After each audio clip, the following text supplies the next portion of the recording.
you take a look at it? I could make it my first house call. We talked about My take is if your kid is looking for the flat out best type of environment to work with, you gotta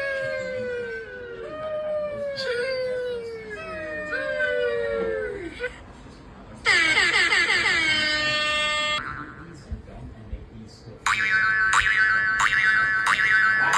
this, but he feels that he wants to he's Singapore Morgan from China.